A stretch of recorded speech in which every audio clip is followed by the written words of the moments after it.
എന്താടാ? റിയാസ് അർജുനെ നോക്കി ചോദിച്ചു. എടാ, ഇനി കീർത്തി പറഞ്ഞതുപോലെ അവൾക്ക് വല്ല അപകടം പറ്റിയതാണോ? അവളെ ആരെങ്കിലും തട്ടിക്കൊണ്ട് പോയതായിരിക്കുമോ? യദു അവരെ നോക്കി ടെൻഷനോടെ ചോദിച്ചു. അവളെയൊക്കെ ആര് തട്ടിക്കൊണ്ട് പോകാനാടാ? റിയാസ് യദുവിൻ്റെ വാക്കുകളെ പുച്ഛിച്ചുകൊണ്ട് ചോദിച്ചു.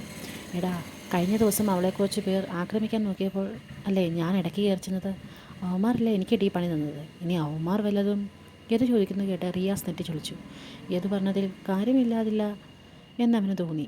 എന്നാൽ അർജുൻ താല്പര്യമില്ലാതെ നിൽക്കുകയായിരുന്നു. പക്ഷേ അവൾ ഇവിടെയുണ്ടെന്ന് അവന്മാരെങ്ങനെ അറിയാനാണ്? റിയാസ് മനസ്സിൽ തോന്നിയൊരു സംശയം യദുവിനെ നോക്കി ചോദിച്ചു. അന്ന് അവൾ എന്നെ ഹോസ്പിറ്റലിൽ കൊണ്ടുപോയപ്പോഴും അതിനുശേഷം ഇവിടേക്ക് ഷിഫ്റ്റ് ചെയ്തപ്പോഴും ഒക്കെ അവന്മാർ ഞങ്ങൾക്ക് പുറകെ ഉണ്ടായിരുന്നെങ്കിലോ? യദു ആലോചനയോട് ചോദിച്ചു. നിങ്ങൾ രണ്ടും ഇത്ര തല പോയിക്കേണ്ട കാര്യമെന്താ? അവളെ ഇനിയിപ്പോൾ അവർ തട്ടിക്കൊണ്ട് പോയതാണെങ്കിൽ കൂടി നമ്മളെ അത് ബാധിക്കുന്ന കാര്യമല്ല.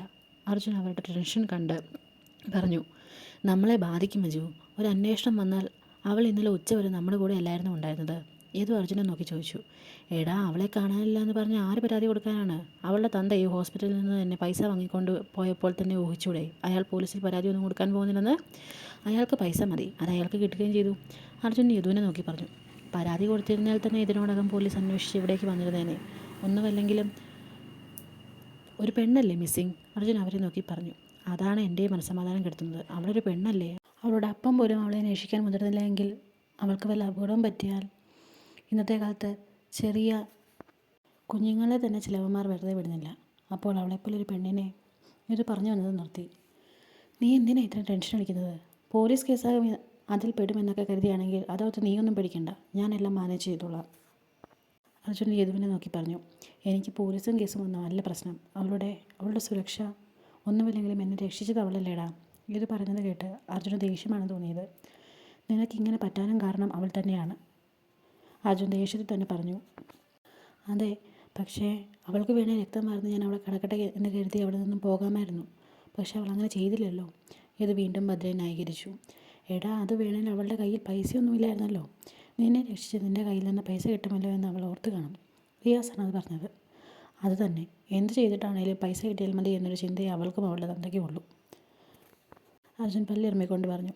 ഏതോ അവനെയും റിയാസിനെയും എന്ന് നോക്കി. പിന്നെ അവനൊന്നും മിണ്ടാൻ പോയില്ല.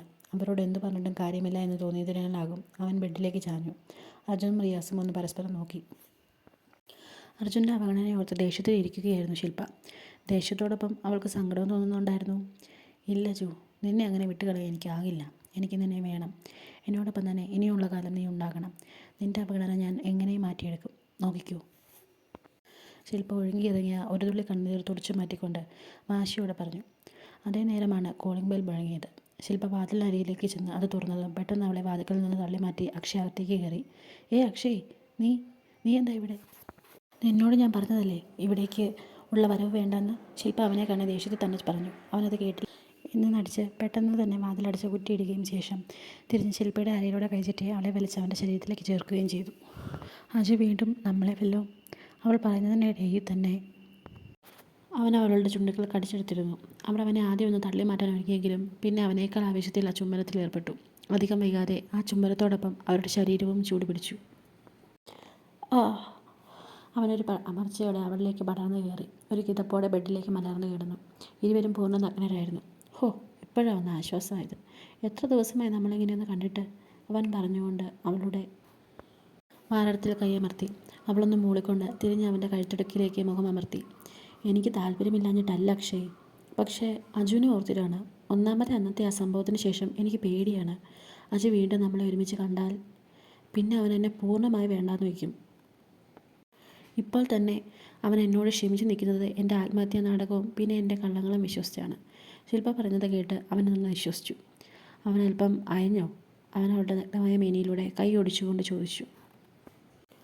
എവിടുന്ന്? കണ്ടാൽ സംസാരിക്കുമെന്നല്ലാതെ പഴയ പോലെ ഒന്നുമില്ല. എന്നെ ഒന്ന് ഹഗ് ചെയ്യാനോ കിസ് ചെയ്യാനോ അവൻ മുതിരുന്നില്ല. മുമ്പേക്ക് അവനോട് പോയത് തന്നെ അവനെ പഴയ പോലെ ഒന്നാക്കിയെടുക്കാനാണ്. കുറച്ച് ഇൻറ്റിമേറ്റ് ആയി കഴിഞ്ഞാൽ അവൻ എൻ്റെ പുറകെ തന്നെ വരുമെന്ന് കരുതിയാണ്. പക്ഷേ അവൻ നിൻ്റെ മൂവ്സിനെ ബ്ലോക്ക് ആക്കിയല്ലേ?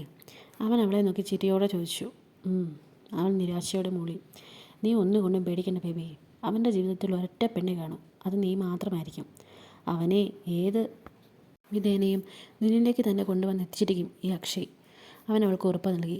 കുറച്ച് നേരങ്ങൾക്ക് ശേഷം അവൻ പോകാൻ റെഡിയായി. അല്ല, ഈ അർജുൻ അന്ന് എൻ്റെ മുഖം കണ്ടിരുന്നു. അക്ഷയ് പുറത്തേക്ക് ഇറങ്ങാൻ നേരം സംശയത്തോടെ അവളോട് ചോദിച്ചു. എനിക്കറിയില്ല.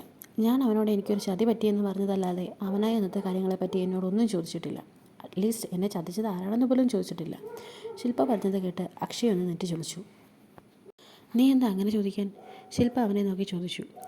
ഒന്നുമില്ല, ചോദിച്ചതേ ഉള്ളൂ, അവൻ ആലോചനയോടെ തന്നെ പറഞ്ഞു. പിന്നെ അക്ഷയ്, ഇനി ഇതുപോലുള്ള വരവ് വേണ്ട. വീണ്ടും മഞ്ജുവിനെ എന്നിൽ നിന്ന് അകറ്റുന്ന ഒരു കാര്യങ്ങളോടും എനിക്ക് താല്പര്യമില്ല. അവൾ അവനെ നോക്കി ഗൗരവത്തിൽ പറഞ്ഞു. But baby, I will miss your body. അവൻ പെട്ടെന്ന് അവളെ വലിച്ചടുപ്പിച്ചുകൊണ്ട് പറഞ്ഞു. പക്ഷേ എനിക്കറിയാം നീയും എന്നെ മിസ് ചെയ്യുമെന്ന്. ആ അർജുൻ നിന്നെ ഇനി തൊട്ട് തല്ലാടാൻ ടൈം എടുക്കും. അപ്പോൾ നിനക്ക് ഫിസിക്കൽ പ്രഷർ എങ്ങനെ കിട്ടും? അവൻ അവളുടെ കാലിനിടയിലേക്ക് പെട്ടെന്ന് കൈ കടത്തി അമർത്തിക്കൊണ്ട് ചോദിച്ചു. അവളിൽ നിന്നൊരു ചിൽക്കാര ശബ്ദം പുറത്തേക്ക് വന്നു. അവൻ്റെ കൈകൾ കൂടുതൽ മുറുകിയതും അവൾ കീഴ്ച്ചുണ്ട് കടിച്ചു പിടിച്ച് അവനെ വികാരപരവേശിയായി നോക്കി. ഞാൻ നിൻ്റെ ഫ്ലാറ്റിലേക്കോ മറ്റും വരാം, അതല്ലെങ്കിൽ മറ്റെവിടെയെങ്കിലും. ഇവിടെ വേണ്ട, അവൾ കിതപ്പോടെ പറഞ്ഞു. അവൻ ചിരിയോടെ അവളിൽ നിന്ന് കൈയെടുത്തതും അവളിൽ നിരാശ നിറഞ്ഞു. ഗുഡ്, ഞാനെന്നാൽ പോയേക്കുക, അവൻ പറഞ്ഞുകൊണ്ട് അവളെ ഒരിക്കൽ കൂടി ചുംബിച്ചു. ശേഷം അവിടെ നിന്ന് അവൻ ഇറങ്ങി. അവൻ ലിഫ്റ്റ് ഇറങ്ങി അവൻ്റെ വണ്ടിക്കരികിലേക്ക് നടക്കുമ്പോൾ അവൻ്റെ ചുണ്ടിൽ പുച്ഛം നിറഞ്ഞൊരു ചിരിയുണ്ടായിരുന്നു. അക്ഷയ് കാറിലേക്ക് കയറിയിരുന്ന് വണ്ടി സ്റ്റാർട്ട് ചെയ്യാൻ ഒരുങ്ങിയ നിമിഷമാണ് ആ പാർക്കിംഗ് ലോട്ടിലേക്ക് കയറി വരുന്ന ഒരു വണ്ടി അവൻ ശ്രദ്ധിച്ചത്. ഒന്ന് സൂക്ഷിച്ചു നോക്കിയതും അത് അർജുൻ്റെ കാറാണെന്ന് അവന് മനസ്സിലായി. അർജുൻ വണ്ടി നിർത്തി ചെറിയൊരു മാസ്കും വെച്ച് വണ്ടിയിൽ നിന്ന് ഇറങ്ങി. അവിടെ നിന്ന് നടക്കുന്നത് കണ്ടതേ അവൻ്റെ പോക്ക് ശില്പയുടെ അടുത്തേക്കായിരിക്കുമെന്ന് അക്ഷയ്ക്ക് തോന്നി. പെട്ടെന്ന് എന്തോ ആലോചിച്ചതുപോലെ അവൻ്റെ മുഖമൊന്ന് വിടർന്നു. പിന്നെ വേഗം ഫോൺ എടുത്ത് ശില്പയെ വിളിച്ചു. എന്താ ബേബി, ഇവിടെ നിന്ന് ഇറങ്ങി 5 മിനിറ്റ് പോലും ആയില്ലല്ലോ, അതിനു മുമ്പ് നീ എന്നെ മിസ് ചെയ്തു. ശില്പയുടെ വാക്കുകൾ കേട്ടതും അവന് വീണ്ടും പുച്ഛമാണ് തോന്നിയത്. ലിസൺ ബേബി, അർജുൻ നിൻ്റെ ഫ്ലാറ്റിലേക്ക് വരുന്നുണ്ട്. അജുവോ? അവനെ എവിടെ വെച്ചാൽ നീ കണ്ടത്? അവൻ നിന്നെ വല്ലത് കണ്ടോ? അവളിൽ പ്രാളം നിറഞ്ഞു. ടെൻഷൻ അടിക്കേണ്ട, അവൻ എന്നെ കണ്ടിട്ടൊന്നുമില്ല. നിനക്കു ഞാൻ പറഞ്ഞത് നീ ആദ്യം കേൾക്ക് ശില്പ. അവൾ വീണ്ടും എന്ന് പറഞ്ഞു വന്നതും ദേഷ്യത്തിൽ തന്നെ അക്ഷയ് പറഞ്ഞു. അവനിപ്പോൾ നിൻ്റെ അരികിൽ നിന്നിറങ്ങുന്നത് പഴയ നിൻ്റെ അജുവായിട്ടാകണം.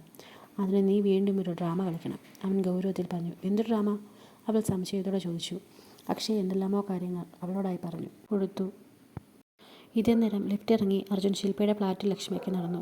ശില്പ ഹോസ്പിറ്റലിൽ വെച്ച് വിളിച്ചിട്ട് വിഷമിച്ചാണല്ലോ ഫോൺ വെച്ചതെന്നോർത്താണ് അവൻ പിന്നെയും അവളെ കാണാൻ ഈ വഴി വന്നത്. ഫ്ലാറ്റിലേക്ക് നടക്കവേ അർജുൻ്റെ മനസ്സിൽ അവസാനവട്ടം അവിടേക്ക് വന്നതാണ് ഓർമ്മ വന്നത്. അവൻ കോളിംഗ് ബെൽ അടിച്ചു. ആരുടെ അനക്കവുമില്ല എന്ന് കണ്ട് അവൻ വീണ്ടും ബെല്ലടിച്ചു. ശില്പ ഇവിടെ ഇല്ലേ എന്ന് കരുതി അവൻ അവളെ വിളിക്കാൻ ഒരുങ്ങിയ നേരമാണ് വാതിൽ തുറന്നത്. അർജുൻ നോക്കിയപ്പോൾ അവരെ നോക്കി നിർവകാരയായി നിൽക്കുകയാണ് ശില്പ. അജു, നീയോ? എന്തേ പതിവില്ലാതെ? അവൾ വെറുതെ ഒന്ന് ചിരിച്ചുകൊണ്ട് ചോദിച്ചു. അവൻ അവളുടെ ചോദ്യവും രൂപവും കണ്ട് ഒന്ന് സംശയിച്ചു. അവൾ ആകെ വിയർത്തു കുളിച്ചതുപോലെയായിരുന്നു. കൂടാതെ വാതിൽ ഫുൾ തുറക്കാതെ അല്പം മാത്രം തുറന്നു പിടിച്ച് എന്തോ ടെൻഷനിൽ നിൽക്കുന്നത് പോലെ. കൂടാതെ അവനെ കാണുമ്പോഴെല്ലാം പെട്ടെന്ന് അവനോടൊട്ടുന്നവൾ ഇന്ന് കതകിന് മറവിൽ നിന്ന് മാറാതെ നിൽക്കുന്നു. ഇനി കഴിഞ്ഞ തവണത്തെ പോലെ ഏതവനെങ്കിലും അകത്തുണ്ടോ എന്നാണ് അർജുൻ ആദ്യം തോന്നിയ സംശയം. ഡോർ തുറക്കാൻ എന്താ ഇത്ര താമസിച്ചത്? അർജുൻ അല്പം ഗൗരവത്തിൽ തന്നെ ചോദിച്ചു. അത് ഞാൻ അവൾ നിലത്തേക്ക് മിഴികളൂന്നി. അർജുൻ ഡോർ അല്പം ആയത്തിൽ തന്നെ തള്ളി തുറന്ന് അകത്തേക്ക് കയറി. നീ എന്തെടുക്കുമായിരുന്നു? അവൻ ചുറ്റുമെല്ലാം കണ്ണോടിച്ചുകൊണ്ട് അവളോട് ചോദിച്ചു. ശില്പ അവനെ ഒന്ന് നോക്കി വേഗം ഒരു റൂമിന് മുൻപിലേക്ക് പോയി നിന്നു. അവൻ തിരിയുന്നതിന് മുൻപ് അവൾ കയ്യിൽ ഒളിപ്പിച്ചിരുന്ന ഒരു ഉള്ളി ഞെരടി ആ കൈ കണ്ണിൽ തേച്ചു.